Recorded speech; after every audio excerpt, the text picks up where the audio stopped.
Hai, saya Tony Bertilios. Welcome to Crab Aquatic. Di Crab Venture kali ini, kita berada di kota Cengkareng. Mungkin kalau saya ngomong Cengkareng dan vertical crab yang 6000 ini, mungkin sudah di video-video saya sebelumnya sudah ada. Cuma kita review lagi nih setelah sekian lama berjalan, apa sih yang sudah terjadi? Lebih lengkapnya, let's crab!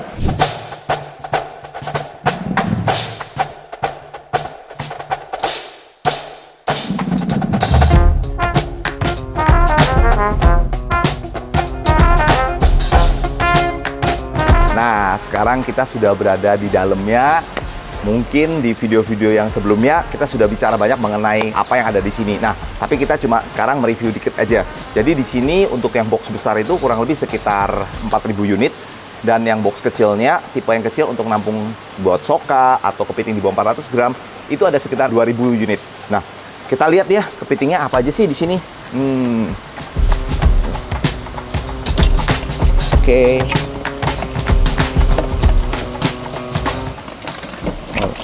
Kepitingnya sehat-sehat banget, jadi wow, pertarungannya agak seru nih.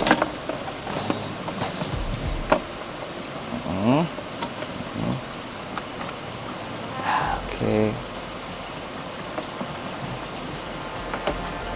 Kepitingnya gede banget dan kuat sekali. Ya, jangan coba-coba ini, lakukan kalau Anda belum pengalaman. Nah, ini kepitingnya hasil penggemukan. Coba kita cek ya, sudah gemuk belum? Oh, belum sih. Ini kayak masih baru nih. Masih baru banget, masih belum gemuk, tapi segede dan sehat sekali. Buktinya kita nangkep aja udah susah sekali. Yuk, masuk lagi dan menjadilah gemuk. Oke.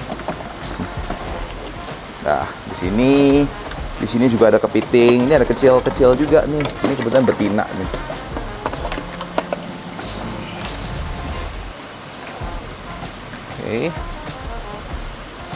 Nah, ini kepiting betina nih. Ada capit lagi. Aduh, kalau kecapit gini, hati-hati guys ya. Karena biasanya rawan dia putusin tangannya. Sebentar. Ini bahaya nih. Nah, soalnya kalau dia nyapit, terus Anda maksa, kalau sampai dia merasa terancam, dia lepasin tangan loh. Jadi, hati-hati aja. Oke, by the way, ini betina cukup galak. Nah, jadi ini ada area besar. Kalau kita sambil jalan nih, kita lihat ya. Banyak nih. Nah, tuh. Ini guys, kebetulan ada nih. Oh, ini kebetulan lagi mau molting tapi gagal. Jadi, ya nggak semua kepiting bisa berhasil ya. Wah, ini sayang banget nih. Padahal kalau lihat badannya, ini kepiting size hampir 300 gram. Ini kalau molting harusnya jadi kepiting 600 gram. Tapi karena gagal, ya akhirnya berakhir di sini dia. Tapi tetap, ini sih nggak kita buang ya. Karena ini tetap bisa kita produksi jadi kepiting soka, karena kepiting soka kan tidak mengenal ukuran. Ini kita lihat nih, kita tarik nih, nek. Ada tangannya masih lembek banget. Nah, lembek banget, tapi gagal dia, gagal keluarin.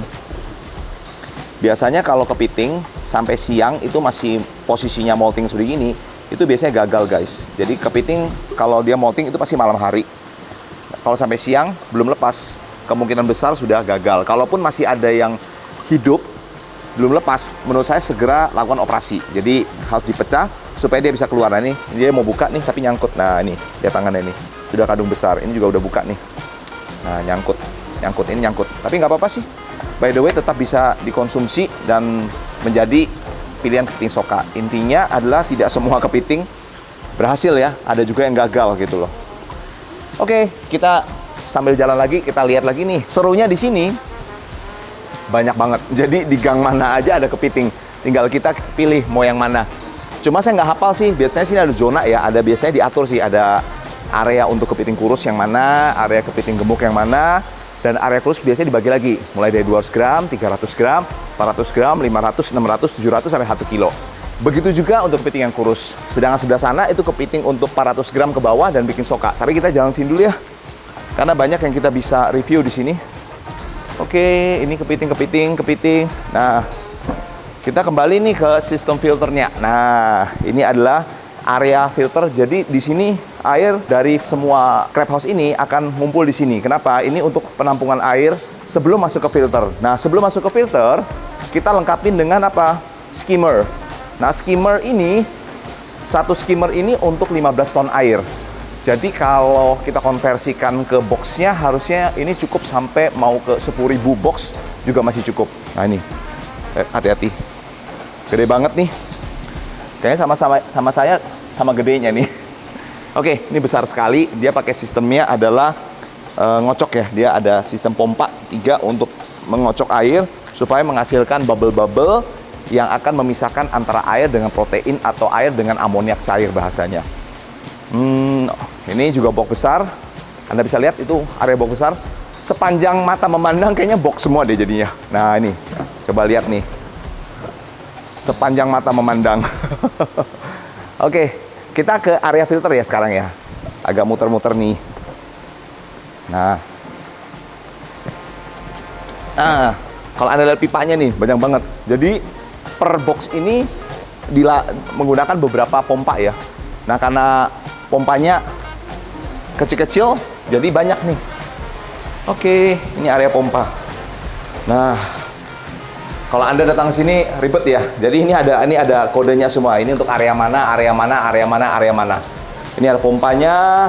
Di situ ada UV, ada biobal, ada karang jahe, dan ada untuk pengolahan untuk skimmer. Jadi sistem filternya komplit ya. Ini daya tampungnya 5, 6, sekitar 5 ton air ini. Untuk filternya hampir 5 ton, bahkan lebih sih. Lebih dari 5 ton. Ditambah lagi sana, kurang lebih sini total air yang diolah sekitar 30 ton air. Ya. Jadi ini proyek yang cukup masif dan besar sih. Ya, semoga kedepannya ada proyek-proyek yang lebih besar dari ini lagi deh. Oke. Kita mungkin lihat area box kecil ya. Ini box besar nih.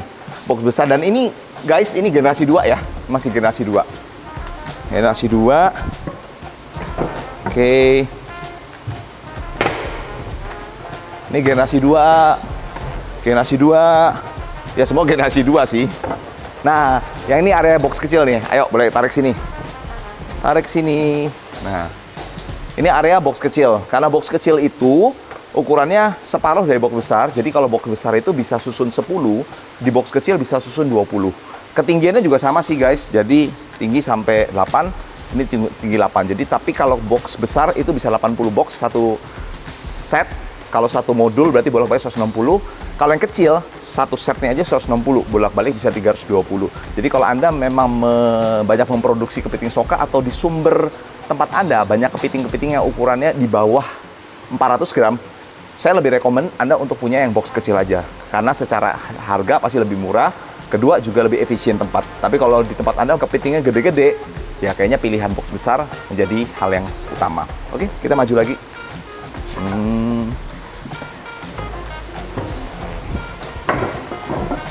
Ya, nah di sini juga dilengkapi dengan sistem untuk penyegaran ya. Jadi kalau kepiting datang itu tidak langsung dimasukin box, tapi disegarkan dulu atau dilakukan namanya pembersihan. Karena kadang-kadang kalau kepiting datang dari pengiriman itu banyak membawa material organik atau bahkan juga bibit penyakit.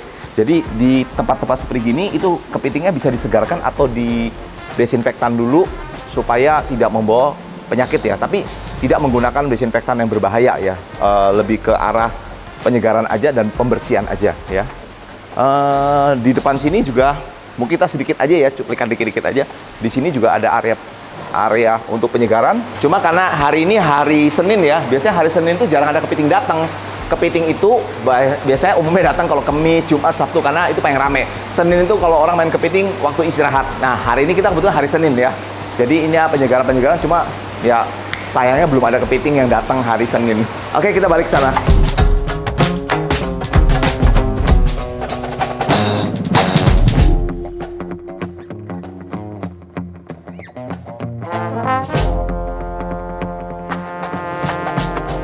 Oke, jadi ini akhir dari kunjungan kita di Vertical Crab House di Cengkareng, 6.000 unit. Seperti ini.